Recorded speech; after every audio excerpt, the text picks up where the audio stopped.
Hello friends, welcome to MPR tech. आज के इस वीडियो डेमोन्स्ट्रेशन में हम Windows server 2016 active directory database का ऑफलाइन डीफ्रेगमेंटेशन किस तरह से परफॉर्म कर सकते हैं उसके स्टेप्स सीखेंगे। एक्टिव डायरेक्टरी डेटाबेस एक नॉन रिलेशन टाइप का डेटाबेस है जिसकी साइज टाइम के साथ इंक्रीज होती जाती है। अगर आप एक्टिव डायरेक्टरी डेटाबेस में से कोई ऑब्जेक्ट को रिमूव कर देते हो तब भी डेटाबेस की साइज चेंज नहीं होती है।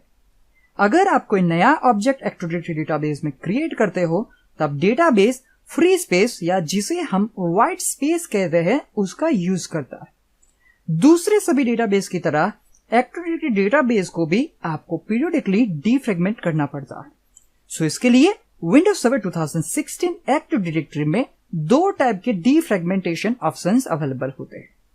एक है ऑनलाइन डीफ्रेगमेंटेशन जो ऑटोमेटिकली हर एक 12 आवर्स में परफॉर्म होता है। ऑनलाइन डीफ्रेगमेंटेशन के लिए आपको एक्टिव डायरेक्टरी डोमेन सर्विस को स्टॉप नहीं करना होता है। डेटाबेस में रहे डेटा रिकॉग्नाइज होते हैं और फ्री ब्लॉक रिलीज हो जाते हैं, पर डेटाबेस की साइज रिड्यूस नहीं होती है। दूसरा है ऑफलाइन डीफ्रेगमेंटेशन जिसे आपको मैन्युअली परफॉर्म करना होता है, और जब आपको ऑफलाइन डीफ्रेगमेंटेशन परफॉर्म करना हो तब आपको एक्टिव डायरेक्टरी डोमेन सर्विस को स्टॉप करना होगा। ऑफलाइन डीफ्रेगमेंटेशन से एक्टिव डायरेक्टरी डेटाबेस की फाइल साइज काफी हद तक रिड्यूस हो जाएगी और साथ में एक्टिव डायरेक्टरी क्वेरी परफॉर्मेंस भी इंक्रीज हो जाता है। सो देखते हैं कि हम विंडोज सर्वर 2016 में एक्टिव डायरेक्टरी डेटाबेस का ऑफलाइन डीफ्रेगमेंटेशन कैसे परफॉर्म कर सकते हैं। अगर आपने एक्टिव डायरेक्टरी डेटाबेस का पाथ चेंज नहीं किया है तो by default active directory database C drive में विंडोज फोल्डर के अंदर एनटीडीएस नाम के सब फोल्डर्स में स्टोर होता है जिसका नाम होता है ntds.d। बट पिछले वीडियो डेमोन्स्ट्रेशन में हमने देखा था कि हम किस तरह से विंडोज सर्वर 2016 एक्टिव डायरेक्टरी में डेटाबेस को रिलोकेट कर सकते हैं। ऑफलाइन डीफ्रेगमेंटेशन स्टार्ट करने से पहले यह रिकमेंडेड है कि आप सर्वर का फुल बैकअप ले ले, जिसके लिए आप standard Windows server backup feature यानी कि सिस्टम स्टेट बैकअप या फिर थर्ड पार्टी यूटिलिटीज का भी यूज कर सकते हो। सबसे पहले मैं ओपन कर लेता हूं इवेंट यूआर, क्योंकि वहां पर मैंने जो ऑनलाइन डीफ्रेगमेंटेशन की इवेंट है उसे लोकेट करके रखा है। आप यहां से देख सकते हैं मैसेज जो हमें बता रहा है online defragmentation is resuming it pass on this database, और ये है हमारा एक्टिव डायरेक्टरी डेटाबेस का जो हमने पाथ चेंज किया उसके पहले के मैसेजेस। और यहां पर जो लास्ट मैसेज आप देख रहे हैं ऑनलाइन डीफ्रेगमेंटेशन का, वहां पर बताया जा रहा है कि ऑनलाइन डीफ्रेगमेंटेशन सक्सेसफुली कंप्लीट हो चुका है हमारे डेटाबेस के लिए, जहां पर एक पेज को फ्री किया गया है। और दूसरा मैसेज यहां पर भी आप देख सकते हैं जहां पर हमें बताया जा रहा है कि टोटल 7 पेजेस फ्री किए गए हैं। सो जो ऑनलाइन डीफ्रेगमेंटेशन है वो तो ऑटोमेटिकली परफॉर्म होता ही रहता है, बट अगर आपको ऑफलाइन डीफ्रेगमेंटेशन परफॉर्म करना हो तो वो आपको मैन्युअली करना होता है। इस कंसोल को मैं क्लोज कर देता हूं और मैं ओपन कर लेता हूं कमांड प्रॉम्प्ट। आगे बढ़ने से पहले मैं एक बार फाइल एक्सप्लोरर भी ओपन कर लेता हूं, क्योंकि हमने एक्टिव डायरेक्टरी डेटाबेस को एक्चुअल में स्टोर किया है के ड्राइव के अंदर जो फोल्डर है एनटीडीएस उसके अंदर। सो हमारा active directory database default location के होने की जगह पर हमने उसे दूसरे लोकेशन पे स्टोर किया हुआ है। एक्टिव डायरेक्टरी डेटाबेस का ऑफलाइन डीफ्रेगमेंटेशन परफॉर्म करने से पहले आपको एक्टिव डायरेक्टरी डोमेन सर्विस को स्टॉप करना होता है, जिसके लिए मैं कमांड रन कर रहा हूं नेट स्टॉप ntds और फिर प्रेस करता हूं एंटर की। यहां पर प्रेस करता हूं y और प्रेस करता हूं एंटर की अगेन, जिससे एक्टिव डायरेक्टरी डोमेन सर्विस और उस पर डिपेंड होने वाली सारी सर्विसेज स्टॉप हो जाएगी। जैसे आप यहां पर देख सकते हैं Kerberos key distribution centre, intersite messaging service, DNS server service, DFS application service और finally active directory domain service जो यहां पर सक्सेसफुली स्टॉप हो चुकी है। अब स्क्रीन को मैं एक बार क्लियर कर देता हूं और यहां पर मैं कमांड रन करने के लिए जा रहा हूं ntds util और फिर प्रेस करने के लिए जा रहा हूं एंटर की। अब आपको कमांड रन करना है एक्टिवेट इंस्टेंस ntds और फिर प्रेस करना है एंटर की। आपको यहां पर मैसेज मिलेगा active instance send to ntds। उसके बाद आपको कमांड टाइप करना है फाइल्स और फिर प्रेस करना है एंटर की। फाइनली आप एंटर हो जाएंगे फाइल मेंटेनेंस मोड पे, और यहां पर मैं हेल्प कमांड रन करता हूं। जो लास्ट वीडियो में हमने यूज किए थे कमांड वो यहां पर अवेलेबल है move db2 और move logs2, बट इस वीडियो में हमें यूज करना है कमांड कॉम्पैक्ट जो है नंबर 3 पे। आपको कमांड यहां पर रन करना है compact2 और नया लोकेशन आपको यहां पर स्पेसिफाई करना है। जो मैं यहाँ पर देने के लिए जा रहा हूं।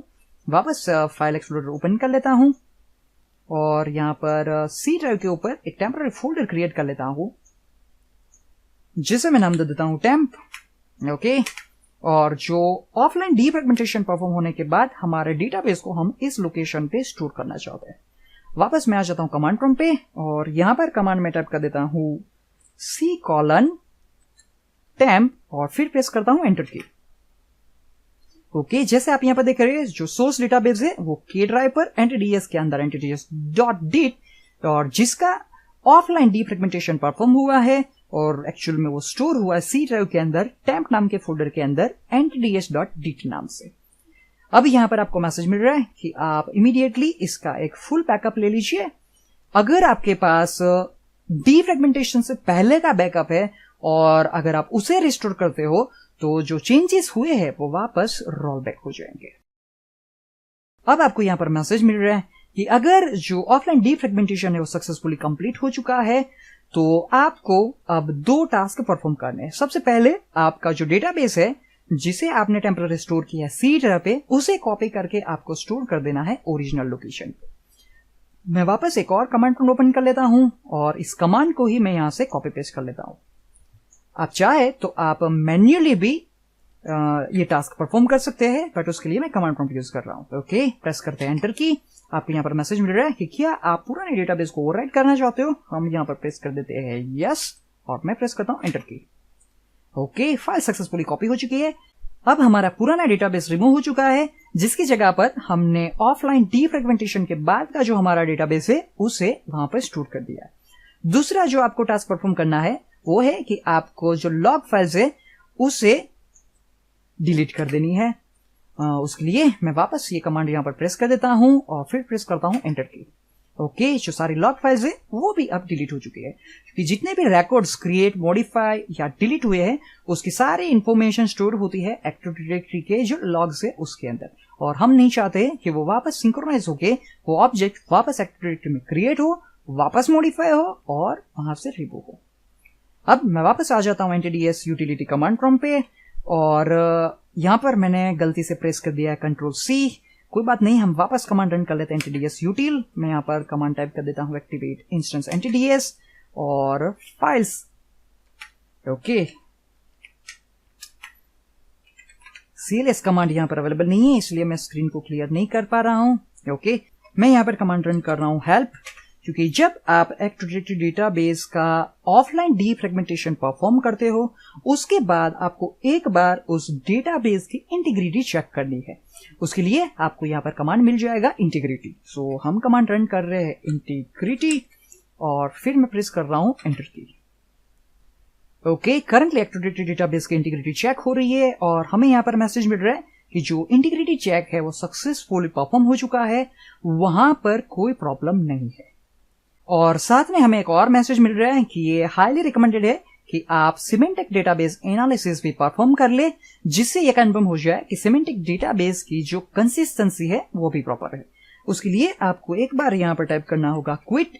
यहां पर मैं कमांड रन करने के लिए जा रहा हूं हेल्प, और हेल्प के अंदर हमें यहां पर ऑप्शंस मिलेगा सिमेंटिक डेटाबेस एनालिसिस का, जिसे मैं कॉपी कर लेता हूं, पेस्ट करके प्रेस करता हूं एंटर की। यहां पर मैं कमांड रन कर रहा हूं हेल्प और यहां पर है कि करंटली हम सिर्फ चेकिंग के लिए जा रहे हैं, तो उसके लिए आपको कमांड रन करना है गो। अगर आपको यहां पर कोई प्रॉब्लम मिलता है तो उसके लिए आपको उसे फिक्स करने के लिए कमांड रन करना है गो फिक्स अप। प्रेस करते हैं एंटर की। ओके, यहां पर कोई एरर नहीं है, यानी कि जो सिमेंटिक डेटाबेस एनालिसिस है वो भी सक्सेसफुली पास हो चुका है। और लास्ट में मैं एक और चीज भी मेंशन करना चाहूंगा कि अगर आपके डोमेन में आपके पास मल्टीपल डोमेन कंट्रोलर्स है तो आपको ये प्रोसेस हर एक डोमेन कंट्रोलर्स के ऊपर जाके इंडिविजुअली परफॉर्म करनी होती। ऐसा नहीं होता है कि आप ये प्रोसेस एक डोमेन कंट्रोलर के ऊपर परफॉर्म कर दो और ये जो डेटाबेस है वो सारे डोमेन कंट्रोलर्स के ऊपर रेप्लिकेट हो जाएंगे। ये प्रोसेस आपको हर एक each and every domain controller पे जाके इंडिविजुअली परफॉर्म करनी होगी। सो अब मैं यहां पर टाइप कर देता हूं क्विट और वापस एक बार क्विट कमांड टाइप कर देता हूं और अब मैं स्टार्ट कर लेता हूं एक्टिव डायरेक्टरी डोमेन सर्विस को, जिसके लिए हमें कमांड रन करना है नेट स्टार्ट एनटीडीएस। ओके, सो इस तरह से हम विंडोज 7 2016 एक्टिव डेटाबेस का ऑफलाइन डीफ्रेगमेंटेशन परफॉर्म कर सकते हैं। बट ये रिकमेंडेड है कि आप ऑफलाइन डीफ्रेगमेंटेशन से पहले एक बार आपके डोमेन कंट्रोलर का सिस्टम स्टेट बैकअप ले लीजिए। अगर कोई एरर या प्रॉब्लम आती है तो आप उसे रिस्टोर कर सकते हैं, आपके डोमेन कंट्रोलर को वापस एज इट इज स्टार्ट कर सकते हैं। अगर आपको मेरे वीडियोस पसंद आते हैं तो मेरे वीडियोस को लाइक करना ना भूलें और मेरे लेटेस्ट यूट्यूब वीडियोस की इंफॉर्मेशन के लिए एमपीआर टेक चैनल को सब्सक्राइब करना ना भूलें। Thank you.